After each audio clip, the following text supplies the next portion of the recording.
I am so honored to be here at Duke Sanford School of Policy and back in my home state of North Carolina. And I bring you all greetings from Atlanta, Georgia. So if any of the parents are here from Atlanta, welcome back with me. I want to take a moment to tell you all about the day that I saw the light. This was in the summer of 2015. And I'm sitting at my friend's island in her kitchen in Stone Mountain, Georgia. And ironically, we were having this really funny conversation about the fact that there was no social media when we were in college here in North Carolina, right around the corner at North Carolina Central University. And we were laughing because we were saying our outfits were so terrible, but there's no proof. You know, there was no Facebook, there was none of that. And so we're having this jovial conversation, and she offers me a glass of water. And this, as you know, is pre-Zoom. And she turns around and I look in her refrigerator and I can immediately see from the front to the back. When she turns around, she looks me in my face, and I don't know what my face looked like, you know. And she stood there, and she's pregnant with her second child, and she bursts into tears. And she says, "I know what you're thinking, Jasmine. I always try and keep meals and snacks and apple juice and goldfish in the house for Max, who was her 2-year-old son at the time. But she says, we're struggling." And she's choking up and she's crying profusely. And she's talking about the fact that they just paid their mortgage and they don't have money for food. And the reason why I say that that day was the day that I saw the light is if you're like me and you ever sneak into your kitchen at night, me for cheese cubes, but when you open your refrigerator door, it could be completely dark in your kitchen, but the white on white light from that refrigerator shines really bright. And that bright light is probably as bright as the lights on this stage tonight. And it's never left my mind because my friend was college educated. She had led a very successful career, traveling the world with the likes of Zendaya, Alicia Keys, Paula Abdul. She had worked on sets like Good Morning America and really big movies. But she and her husband were chasing what they would call the American dream. She grew up in Harlem, New York, on the 18th floor. And she wanted to have her son play in a backyard and ride a school bus to school. Those were her two big dreams. So when her husband got a job at State Farm, they relocated from New York City to Atlanta, Georgia, and they bought a house. And anyone who's ever purchased a house knows that there's a lot of money. You have a lot of savings, you pay your closing costs, you furnish your house, and you get in and you're really grateful to be there. But what ended up happening is that her artistry and her resume and experience, it didn't matter anymore. She thought, for sure, I'll be able to pick right back up, and what I've done in New York, I'll be able to do in Atlanta. It's the second Hollywood. There are all these major studios and film productions that are taking place, but it became less about her skills, and people were saying things like, well, how many Instagram followers do you have? And so they went from a 2-income household to a 1-income household. And like her, so many families across the country make these critical decisions every single month. And they choose between paying for their bills, like their rent, their utilities, their other household goods, and paying for food. And what we know is that food is the first to go. And so this is what happened to my friend. And I think what hurt me the most is that prior to this, I have been invested in this hunger fight for over a decade. And she's someone who volunteered with me and had been out and served with me, but at the same time had a shameful moment in being able to say that she didn't have access to food. And it really broke me to my core because she didn't look like the face of hunger that I had been serving on the streets of downtown Atlanta for so many years. Serving people that were food insecure, that were living unhoused, that didn't know where their next meal was coming from. I couldn't believe that my friend was just like that. But here's the truth. Nationwide in this country tonight, about 42 million people are gonna go to bed hungry, and they're gonna wake up tomorrow morning still not knowing when and where their next meal is coming from. And why that's a problem is that in this country, we waste 72 billion pounds, and that's billion with the B, pounds of perfectly good food every single year. We spend 2% of US GDP on food we never eat, a tune of about $218 billion. That is wasted, yet people like my friend were going hungry. I want to take you guys back on the journey and how I got started to creating a company that today is using technology to solve for hunger and food waste. I am a student a graduate of North Carolina Central University, but my hometown is Charlotte, North Carolina. And I came to North Carolina Central, and I've told this story to a few people today. When I was touring colleges, I really wanted to go to USC. I had a big goal to be in journalism school. And my parents said to me, "Oh, we want you to be driving distance from home." And so they were in Charlotte. I came to Durham, and I figured I could drive home on the weekends. In my freshman year, about 2 months in, my dad took a job in Portland, Oregon. And so they moved to Oregon, and here I was in Durham, North Carolina by myself. And when that first Christmas break came, at that time I had started working. I got an apartment that summer, and I became pretty much a resident of the city. And my sophomore year, I was working in retail, and you all know around Thanksgiving, you never get off the day after Thanksgiving, and I was unable to afford to fly home. And I thought, I'm gonna make Thanksgiving dinner for everyone else that can't go home. And I went and I got a Betty Crocker cookbook, and I made everything in it under Thanksgiving. So I still have pictures till this day. I made this huge meal for about 9 people. But that's how I learned to cook. And so when I moved to North Carolina, I moved to Atlanta, Georgia in 2013, I drove through downtown. And for me, it was the first time that I ever saw populations of homelessness to the level that I did. Hundreds and hundreds of people were sitting outside. And I thought something pulled on my heartstrings at that moment. And I thought, I should do something. And so I went home and I posted on Facebook, I'm creating this initiative. It's going to be called Sunday Soul. It's a good mixture of really good soul food dinner that you would have after like church and soulful music. So think Jackson 5, James Brown, The Temptations. And I started cooking using the skills that I gained right here when I couldn't afford to go home for Thanksgiving. I was making meals for anywhere from 300 to 500 people every single week.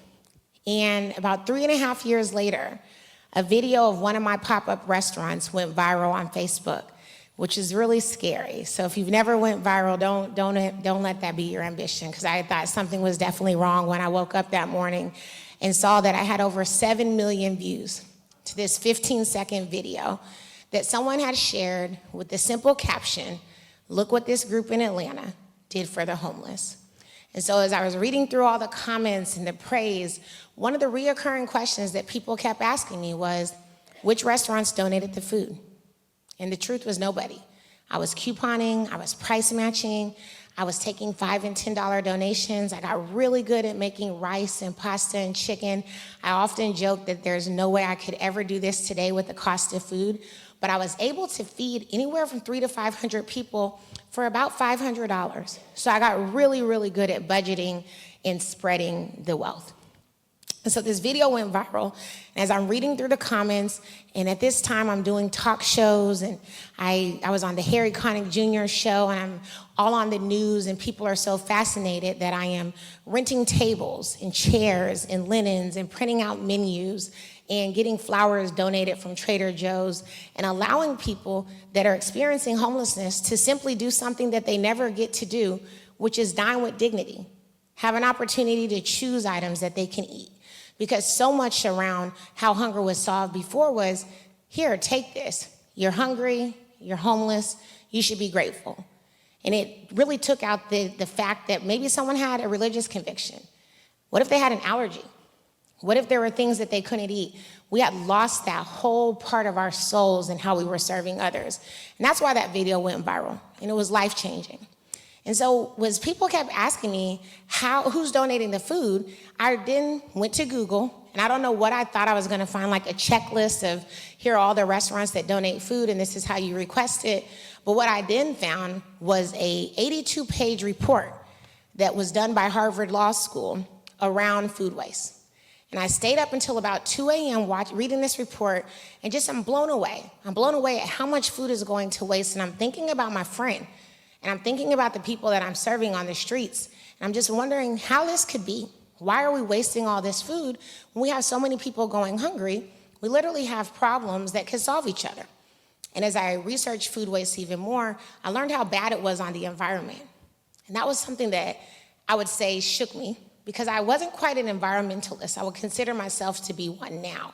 But learning that as this food sits and it rots in landfills. It's producing harmful methane gas, and that food is actually the #1 source of everything in landfills today. And sadly, even with the work that I'm doing, it's still the #1 source. And so we're wasting all this food. We have all these people who are going hungry. It's bad for the environment. But what else do I find through my research? That businesses are actually throwing away money by not donating this perfectly good food to people in need, because there is actually policy around food waste that would actually encourage businesses to donate their edible food and get it to people in need. So why weren't people doing it was the main question that I had. And I went on this customer discovery journey.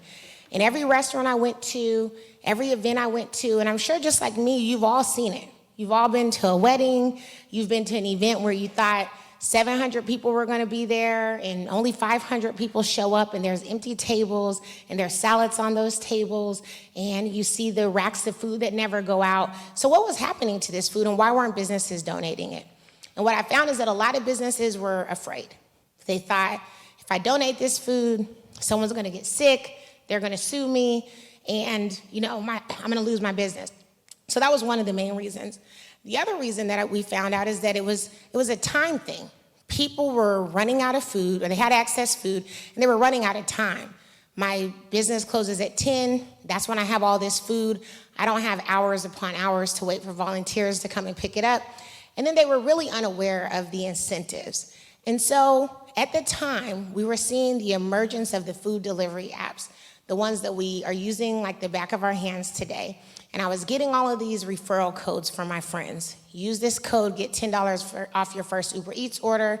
And I started to think, we should build a technology, an app, that would work in reverse of this. That when businesses have excess food, they can use our app, they can request a pickup, we'll get that food picked up, donate it to a local nonprofit, we'll give them back all the data, and they'll get a tax deduction, the food doesn't go to waste, and people don't go hungry. And I thought it would be as easy as that. And boy, was I wrong. And so it took me almost 2 years to get the first prototype of this app built and get my first customer that actually became the world's busiest airport, the Atlanta airport. The airport has about 150 restaurants. And as you guys, if you've ever been through any airport, you always see those pre-made sandwiches and salads and fruit cups. All of that goes to waste every night, by the way, by FAA regulation. And so I did some research. I pulled the airport sustainability report. I looked at how much waste they had that wasn't construction waste. I sent them a message and I said, you guys are wasting 5 million pounds of food a year. And my calculation was based off of 27% of food is in landfill, so 27% of everything they had wasted was food. I had no idea if it was right, but they believed me. And they said, let's give you an opportunity. And what I told them is that the Atlanta airport sits in College Park, Georgia, where 62% of the children live in poverty. And you all are wasting millions of pounds of food.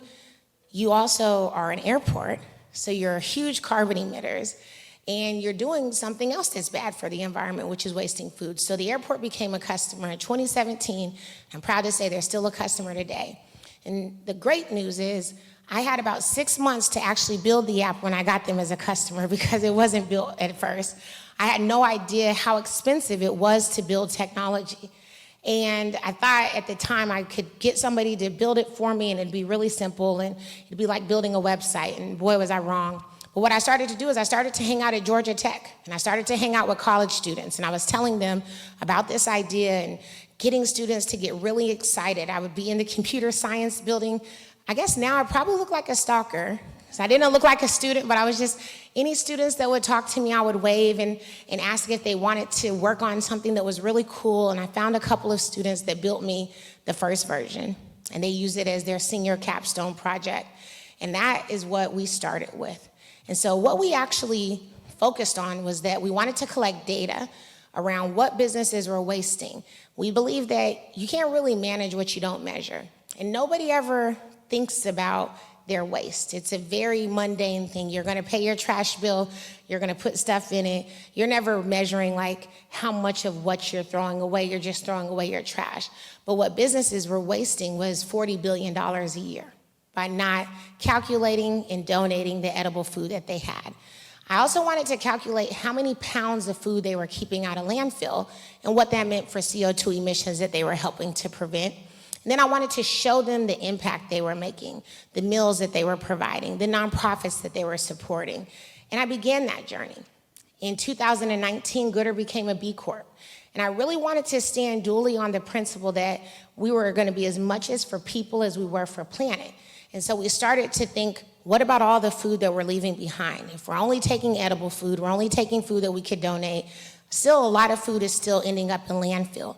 And so we introduced organics recycling and started building relationships with animal farms, composting facilities, anaerobic digesters, and still using our technology to show the clients what was going to what was going to recycling, what was going to our nonprofit partners, and giving them a bigger, robust story on their waste.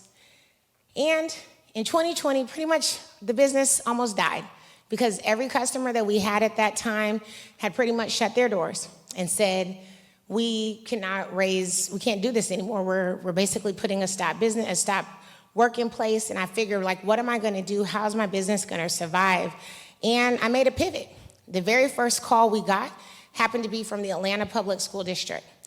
And the then superintendent reached out to us and she said, I've got 55,000 students that are learning virtually that are on free breakfast and lunch. And I have no idea how we're gonna get them food during this pandemic. This also, by the way, was when we all thought the pandemic was gonna be about 2 weeks and we were gonna all be quarantined, and I figured I can make a solution happen for 2 weeks. And so we kind of reverse engineered our technology and started picking up food with the purpose of distributing it to people that were hungry. So this was food that was prepared specifically for that purpose. As we all know, the pandemic lasted a lot longer than we thought, and through that, we began delivering thousands and thousands of meals a week to senior citizens, to students, and really started to think about how hunger was solved. And so today, Goodr stands dually. We are one half a business that is solving food waste and really working with states to enact different policies. I was really inspired at the emergence of this policy in Italy and in France, where it's actually illegal for businesses to waste perfectly good food. And so we try and work on a lot of that as well. But then we also want businesses and governments and other municipalities to rethink how they're solving hunger. To that end, Goodr now has about 23 freestanding grocery stores that are inside of Title I schools that are free for students. So when I say freestanding, it's actually a brick and mortar, but it also is free. And it's a model that allows students to be able to take food home. We believe that no teacher can ever teach through hunger, and so regardless of all the different programs that may exist for students, if they're not eating on the weekends, if they're not eating at night, they're coming to school and they're not able to learn. So these have been really transformative ways that we've been able to work across the lines and through different policies to bring food to families. I'm proud to say that right now, Goodr is on track. By the end of this year, we'll probably have provided over 50 million meals and kept about 15 million pounds of food out of landfill. And we're really just getting started.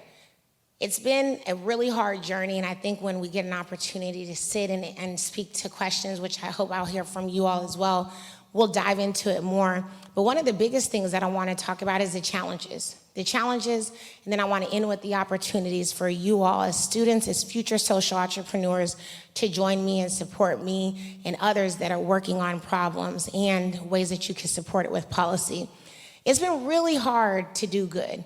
And I think that's the thing that people forget. You think and you hear what we're doing and you think like, this is amazing. Like, everybody should be doing Goodr. I think that too. But we hear a lot of no's. In fact, along the journey to raise $1 million, I took over 300 venture capital meetings before I got one yes. And I became, sadly, just the 30th Black woman ever to raise $1 million in venture capital. So it took a long time to even get people to believe that this could be something that would happen. We still deal with the policy issues, even though the Good Samaritan Act has been out since 1996. I often tell a story about a business that told me that they were sued back in 1996 when they tried to donate food. I went and looked up the case. The business didn't even open until 2012. So I'm not sure where that story came from, but these myths, they exist. The truth is, there's never been a case tried for or against using the Good Samaritan Act. So it is something that somewhat hurts us a little bit. It exists, but because it's never been used in a court case, people are still afraid of it. So some of the things that we started to do at Goodr is we try to overcome those challenges. Some of the things we do is we provide all the packaging materials. Just like your waste management company provides you with a waste bin, we provide all the packaging materials for our clients, all the labels. We also have agreements in place with all of our nonprofit partners. So any nonprofit that signs up for Goodr, they realize and they know that they cannot hold Goodr or our partners liable. They can't make someone work in exchange for the food. They can't barter it. They can't resell it. And they never know who the food comes from because it's always packaged in Goodr packaging. We also carry a $20 million liability insurance policy. You got to thank the airport for that, being your first customer driving on tarmacs. You got a whole different insurance policy. But it was good that that was the first customer we had because it really leveled up our insurance and allowed us to have these umbrella policies that really focused on keeping our clients protected. And now we have about 36,000 nonprofits that work with us all over the country. And we move food in a matter of minutes. We like to keep the food really close to where we get it from. Typically, we are matching our businesses with 5 to 10 organizations. Those nonprofits, are getting food on a round-robin basis. And they often are about 5 miles from the business that donates it. And we do that because we want these businesses to enact social change in their own backyard, be supporting causes that are really near and dear to them. We've also saved our clients about $18 million. And so businesses are able to write off up to 2% of the cost or half of the fair market value of any food that they donate. And our platform captures all of that data for them. So why isn't everybody doing this, you might ask? And I would love for you guys to help me think through that. A lot of people still find that it's easier to just throw the food away. And so I think you think of food waste and you think of hunger, and I love that this talk is called Hungry for Change because I am hungry for change. I do want to see these statistics be changed. And I think about my friend that day in that light, and there are still so many people that are going to live like her every single day. And it hasn't changed, and it's not changing, and it needs to change. There was a story about a week ago in the New York Times that said childhood poverty has increased 20%. We always hear these stories about 75% of people live paycheck to paycheck. And if you guys have ever been to the grocery store in the past couple of weeks, you know that the cost of food is greatly increasing. And it's driving up the rates of hunger even more. The extended food stamp benefits that so many families and senior citizens benefited from during the global pandemic has now ended. So we're getting calls every day from seniors that are getting $16 a month in food stamps. Think about what you can go to Harris Teeter and buy for $16 for the month. These programs that we've created have the ability to create lasting and sustainable change, but we need more voices at the table. I believe that this food is so much more than just food. I always tell people that this food is hope. I've received these emails, I've received letters. I know what it's like to not know where your next meal is coming from, and Goodr to be able to stand in the gap and give you hope in your darkest hour. And so we need more people to create and help us push policy forward. If businesses are not so much forced but incentivized, which they already are, they're incentivized via tax deductions, but if they were mandated kindly via policy to do the right thing, just think of how many people we could feed. Think about the number of rotisserie chickens that go to waste in this country every single year. Usually, if I have a slideshow, I have a clicker and I ask that question, but to believe it or not, we have about 1 million rotisserie chickens that go to waste every single month in the United States alone. From every grocery store, Sam's Club, Costco. Sometimes they do things, if you ever go to Costco, I'm obsessed with Costco, but they will make chicken salad or they will make chicken noodle soup. But if those things don't sell, even though they've tried to reuse that chicken, a lot of times it goes to waste. Sometimes they try and sell the chickens cold, they still don't sell. We ultimately end up wasting 1 million rotisserie chickens every single month. Think about that chicken being on a dinner table of 1 million homes every single month, and what it would mean for families just to have to then get a vegetable or a starch, and how they can make those meals happen. So we need more voices. I don't want to be the only one, and I can't be the only one. I don't believe that I'll solve this problem in my lifetime, but I definitely want that to be my legacy. And I'm going to continue to work on it. I believe that with Goodr, hunger has met its match, and we are a formidable opponent that is just at the beginning of a long journey ahead to address hunger and food waste in a way that it has never been done before. So I want to thank you all for your time and welcome you all for questions. Thank you.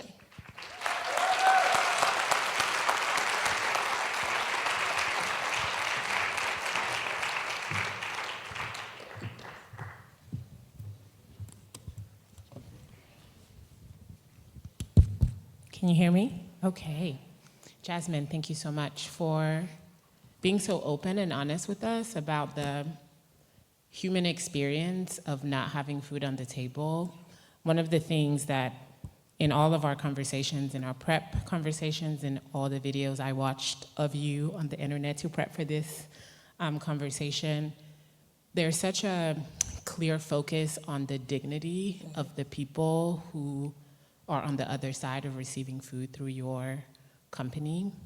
And I'm curious, as you continue to imagine scaling up, which often in the nonprofit sector or even in our spaces in public policy, we talk about impact, and we hyper-focus on we need to grow the impact, have more people, can we get to 1 million, can we get to 10 million?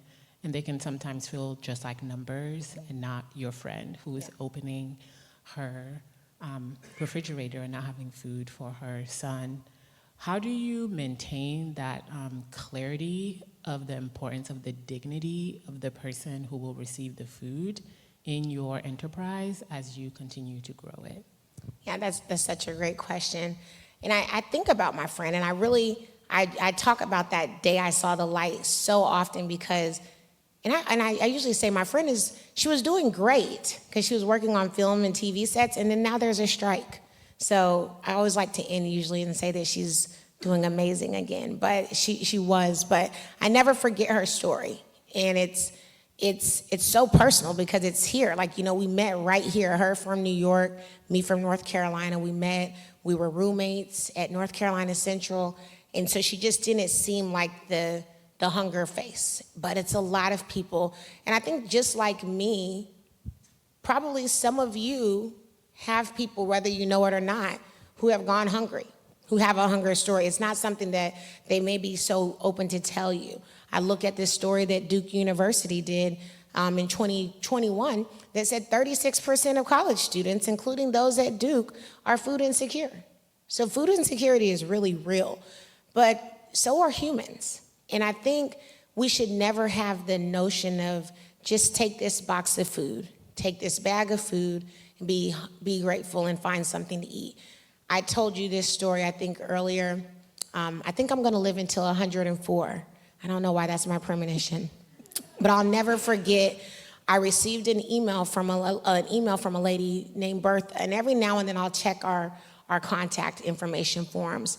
And she stated that her email said something as simple as like, hey, I just wanted to send an email and thank you because when I got home today and I was unpacking my food and I was making dinner, my meat, it wasn't brown.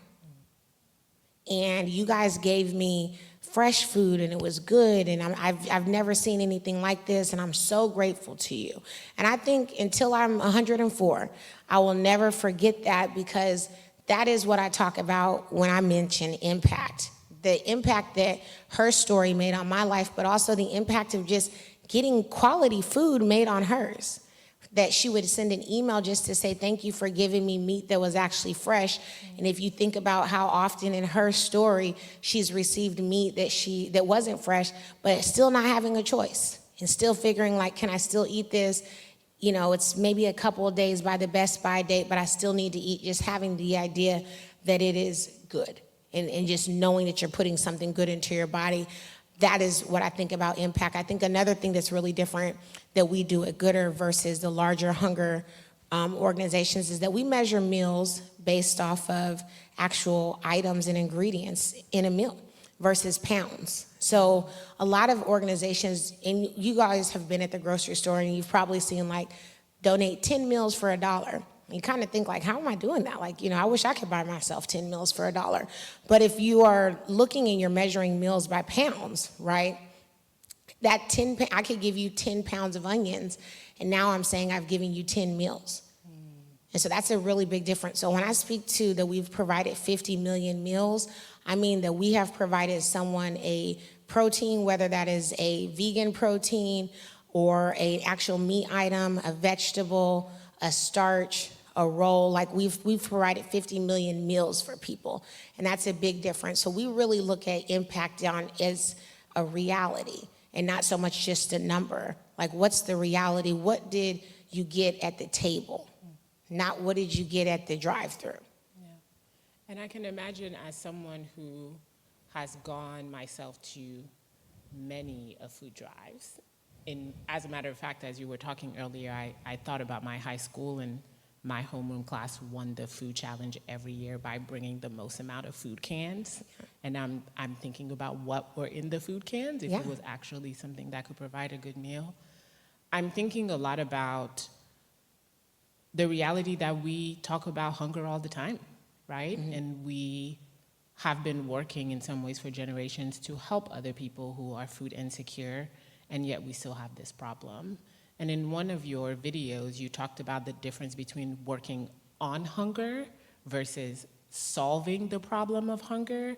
And I'm really curious, in your own work, how have you made the evolutions from working on to trying to actually build a business that is solving hunger? Yeah. And how is that shifting conversations about hunger in the places that you now get to be at the table? The most paramount moment for me was just like you, like working in a food bank, like volunteering and doing the work. And I did a lot of that. When I talk about that discovery journey that I went on, not only was I asking restaurants, like, what are you doing with your excess food? Why aren't you donating it? I was also spending a lot of time volunteering at food banks and trying to understand what was happening. And I talk about this in my TED Talk, but I was putting together these bags, and I will never forget what we provided these families.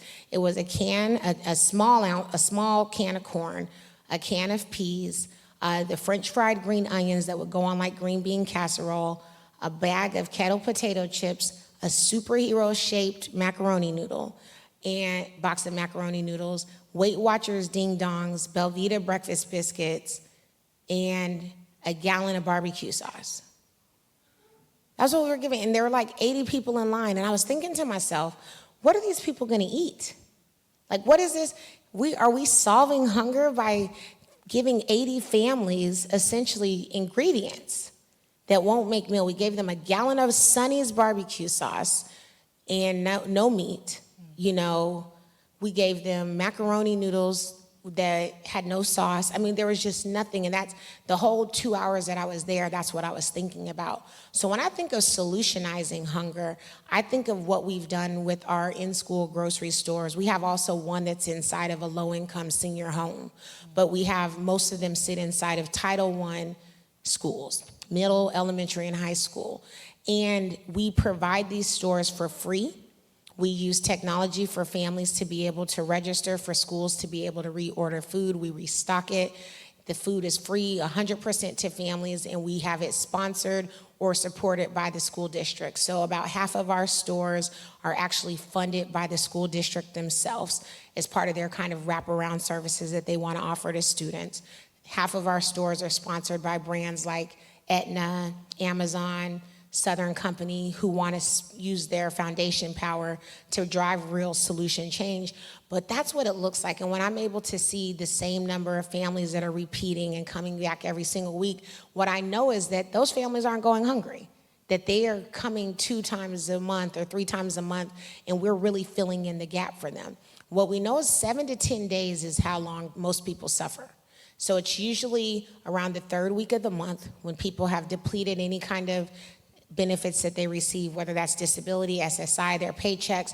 There's a gap. And what we want to do is be able to stand in that gap.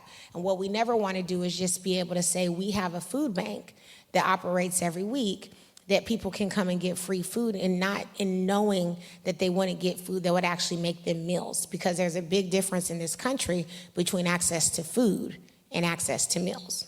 So that's how I think we really think about having a true solution, is making sure that people can leave with food that's going to actually feed their families. Yeah.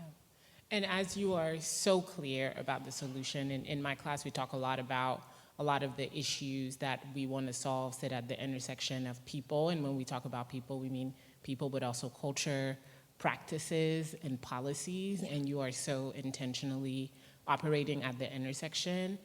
I have two questions, and these will be my last ones before we open it up. How do you stay so connected to the real experience and impact of hunger to be able to continue to build a business that is operating at the intersection of those three realities? But also, how is that message received? Because we've had food banks and food organizations for a really long time, and you are in some ways challenging the status quo in how you're thinking about hunger. Has the adoption been yes, of course, or has it been like, that's cute over there, we're gonna keep doing our food challenges? Yeah, I think it's that. So those are great questions. So I think how I stay connected is I stay involved. You know, I attend our pop-ups. I go to see the new clients get onboarded on the technology for the food waste donation. I go to the nonprofits and see the food actually making it and being served, and see the impact. I mean, I was at a hog farm a couple days ago and seeing even hogs, you know, eat bread that otherwise would have been ending up in landfill from one of our largest bakery clients. So I stay involved, and I still think of ways to solutionize and also have new visions. You know, I've continuously, it seems like every year, this year, our new introduction on the hunger side was our mobile grocery stores. And now we have one in Georgia and one in Virginia, and I want to bring one to North Carolina too. So that was new. In 2021, it was our in-school grocery stores, and then we started bringing them. So I keep an ear to what we're doing and seeing what's working, and then how can we do more. So I stay really involved. And I would say, you know, no is the answer to like the adoption. It's sometimes hard for people to uncheck the box and do the work. And what happens a lot of times when you think of hunger, especially when you think of how it's solved from larger NGOs or NPOs, it's kind of like, hey, our company is going to donate $100,000. We're going to go volunteer at the food bank. We're going to pack some boxes. We're going to take a picture, and we've solved hunger. And there's no real understanding of what it looks like on the other side for somebody that is hungry to receive that box and get all those items I just said, and now have to be part of this vicious cycle where they got to go to another pantry or another food bank to try and make these meals work. So it's an easy thing to do because you've done it every year, and it seems like it's working, and your child's school is, you know, donating food to the food bank, and it just seems like it's a checkbox. We are finally starting to, even going in year 8 of me working on this, year 7 of us being a company, finally starting to have conversations with the larger organizations that have received, you know, billions upon billions of dollars to solve these problems. They're now saying, well, how can we work together? Where are there opportunities? But that has taken a long time to do, and that's really important, because if they say that this is real change that she's making and we need to be part of it, the large corporations, and to be honest, government as well, they will start to look at ways that they can support us. I think the technology piece is ultimately what has made people say, this is too far. Like, you know, this is, and it's crazy because we use technology for everything else. I mean, people meet their husbands and their wives online. I'll get picked up by someone tomorrow to go to the airport that I've never met, you know, in a car. It's just, this is what happens. But to solve hunger with technology, sometimes people think that's taking it too far. And I think we have to be open to using technology for good. And what Goodr has proven is that you could do well and be a business by doing good. And that's the big opportunity that I think people have to just be open to believing that we can solve. Yeah. Jasmine, I could ask you questions all night, but we have an audience with questions. Questions from the audience.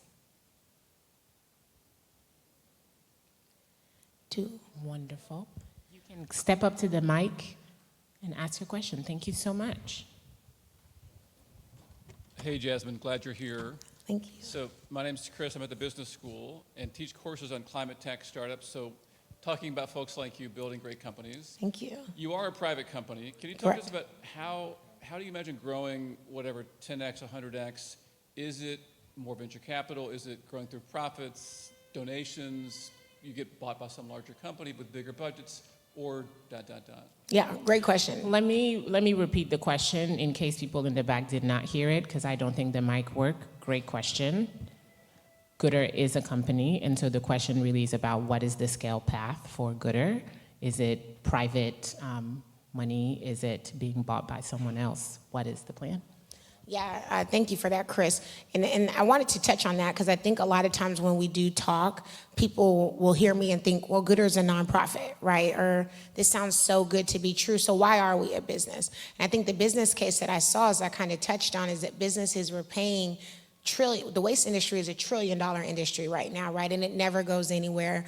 Like, none of us are gonna just be like, we're gonna just keep our trash, like, unless you're a hoarder, right? You're gonna probably want your trash to get picked up on a cadence, and you pay for that. So when I realized how much businesses were already paying to throw away food, and that I had a better ROI for them. So on average, cost-wise, we are about 20% more than a waste company would charge you. But the ROI for doing business with us is usually 4 to 10 times. So if we're charging a customer, let's say $250 for a pickup, they are imagining that they're going to see $1,000 probably back in a tax deduction for what they are donating. Now, the fundraising journey it's been crazy. Like, I would say, I would love to imagine a world that I could grow through more venture capital, but it's been really hard. And I'm grateful for that ultimately, because it has made me focus more on revenue than on venture capital. And so we've raised only $8 million. And I hate to say only, but we've raised $8 million. That sounds like a large number, but if you think about it, it's really not. In the case of a company that's been around going on 7 years, $8 million isn't a lot. We've done way more in revenue, 10 times in revenue, what we've raised in venture capital, and that has been a forced thing. A lot of it is because venture capital, quite frankly, just doesn't go to women. And it doesn't go to women of color, which I am both, and I won't be able to change that. So what I've focused on now is the actual revenue piece of the business, and actually building novel technology that we could bring to the table. We've had acquisition discussions before. You know, there have been waste companies that have thought we should buy her because of the story. You know, because it'll make us look good. But when you really look at how they're incentivized, they still own landfills. So I don't want someone to buy us because of the story and say, like, we're making this investment, unless we're really gonna put me in a position to still run this portion of the business and still get things out of the landfills that you own, which probably won't really be the true incentive. So what we'd love to do right now, one of the students earlier asked me, like, where do I see Goodr in 10 to 20 years? And my goal is that we're still around and that we're still thriving, potentially just as a private business that is profitable. We've been profitable before. We'll be profitable again early next year, only because we've grown our staff and our team size has grown.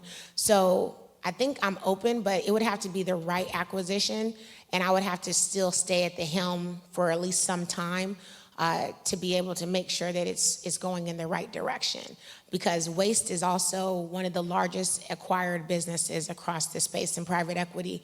And a lot of times when waste companies buy smaller waste companies, they just buy them and shut them down. And if we do that, there will be a lot of people that will go hungry. How much money would allow you to build the business of your dreams? I mean, we would need to raise probably right now like $50 million, and it would allow us to launch in every single state to a good level. So what we're trying to do now is our path to being a $100 million business is to having 20 states or 20 cities for what we've built in Atlanta. So that's our goal. Like, if we have $5 million in annual recurring revenue that we have in Atlanta alone. So we need to go and do and replicate the same model in 20 cities, which we're on the path to doing. But if we had investment, we could actually, do more. Like, we should be more involved with public policy. I mean, a lot of people will say things like, well, why don't you hire a lobbyist? I'm like, do you know how much a lobbyist costs? Like, these are things that I'd have to invest in.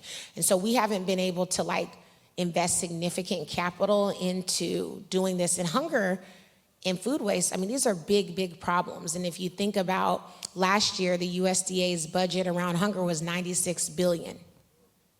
So with me raising $8 million over 7 years, it's really hard to create the change that I want to see, even though I'm proud of the change that we have created.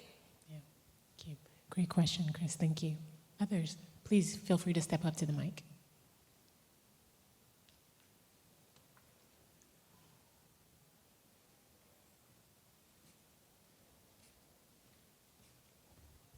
Hi, thank you for being here first. Thank you. I work with a nonprofit that does grassroots organizing advocacy around federal food policy. Oh, good.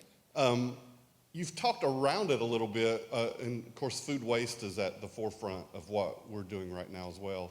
I wonder, what are your thoughts on some federal policy that you think, I mean, you're on the front line, you see the reactions of business owners, which we've heard a lot of as well. Yeah.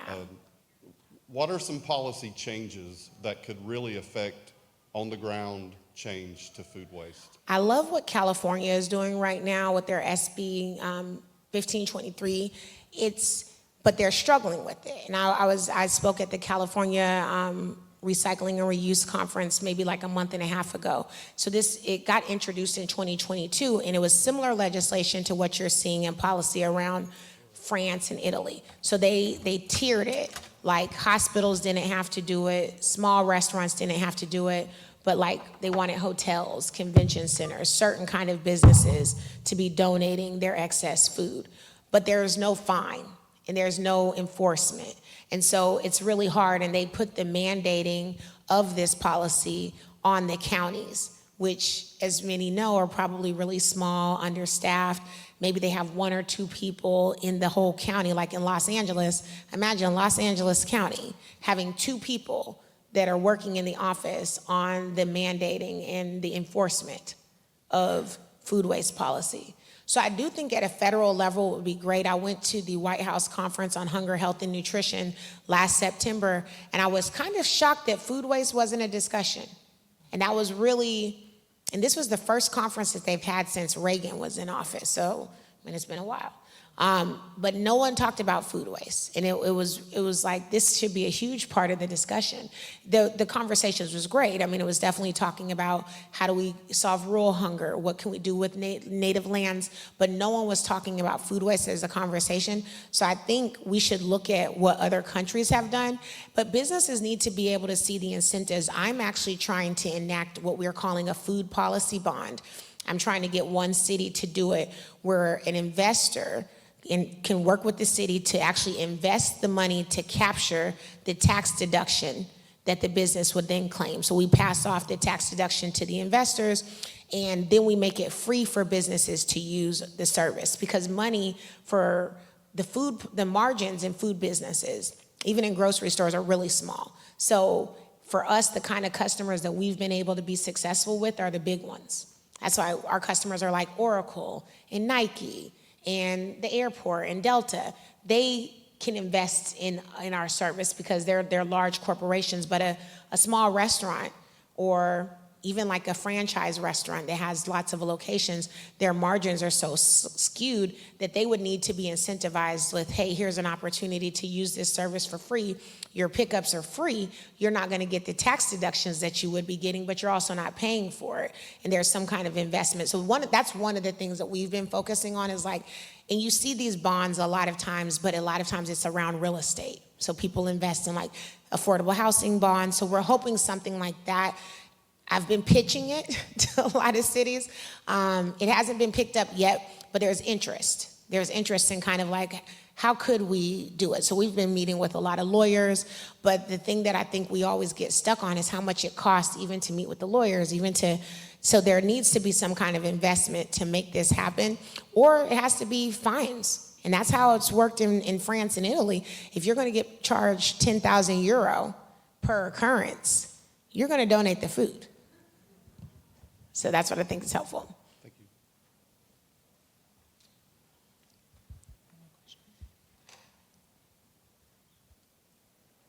One more question.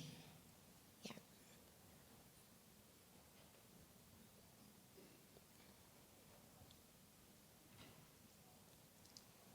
Hi, good evening. Thank you so much for being here and speaking to us this evening about your work. My name is Elijah Lapai. I am an undergraduate senior here at Duke University, and I work with a part of a program here at Duke called the Root Causes Fresh Produce Program that delivers fresh produce to food insecure families in Durham.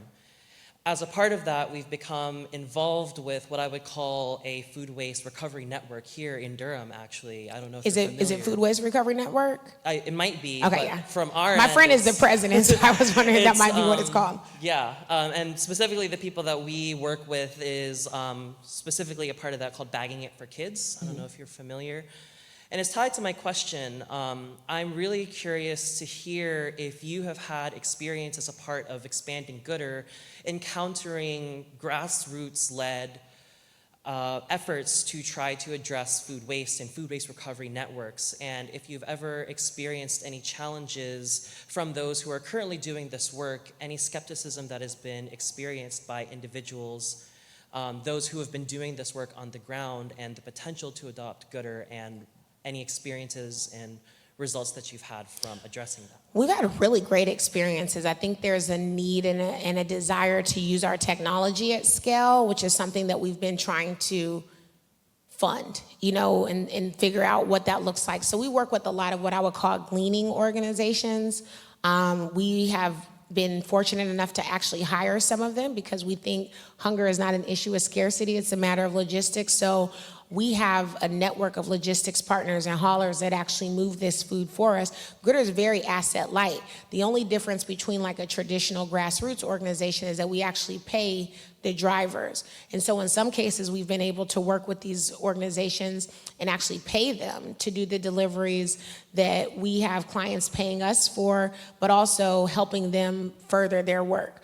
So we've had some really great work with that, specifically in the Northwest is where it's been really good. And then we've also had a lot of people that have wanted to buy the technology. But what we haven't figured out yet, and I wouldn't call it skepticism, is we also have a lot of people that pay for the technology, and then we have nonprofit organizations that just want to use it. And then that really changes the business model, as you can probably imagine, Chris, of how we operate. So that's one of the things that we're focusing on, but we do work. We don't exist without nonprofits or grassroots organizations. We have almost 40,000 in our network. So they're a huge part of what we do. And it's the difference in how we operate than how like a Feeding America operates is we never charge the nonprofits. So we charge the businesses. And then the nonprofits are always receiving everything for free. So in many cases, we help those nonprofits. They would even tell us, like, hey, here are organizations that need food. Here are places that we're getting more requests from. We don't have a truck, for example. We can move something in a car. We can move a tractor trailer. So we have the ability to scale with our logistics so we can help any business and any like grassroots organization scale greater as well. But yeah, let me know if we could. I mean, we work, Food Recovery Network, we work with really closely already. They work on a lot of college campuses, but we work with a lot of them. Thank you very much. Yes. Jasmine, on behalf of all of us, thank you so much for being here with us and particularly modeling how staying proximate to the issues that we hope to solve in the world expands our imagination of how we can solve, in some ways, problems that feel intractable, and also the importance of taking risk and being able to humanize the impact that we're hoping to have and also be change makers and challenging the status quo. Thank you so much for embodying that for us and pushing all of us to think differently about the way that we interact with food waste and how we might be more part of the solution and less the problem. I love it, yeah. And anytime someone hears me talk and they go and eat, they feel really guilty. I already so felt yeah, so guilty, definitely so. Still just take a to-go box.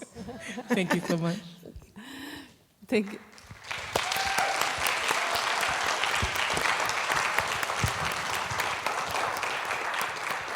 Thank you so much all for coming tonight. I have been told that if you look under your seats, some of you would be lucky enough to have a sticker that would entitle you to a prize that you can pick up in the lobby. You can check later. I don't know. Maybe it's a ploy. I don't know. Somebody has one? I see that. Excellent. If you're interested in learning more about some of the amazing speakers we have coming through the Sanford School, take a look at our website. Also, you get a link in your email where you can give us some feedback on the lecture. We love to hear your input, your ideas. I just would love to end by thanking you once again, Jasmine.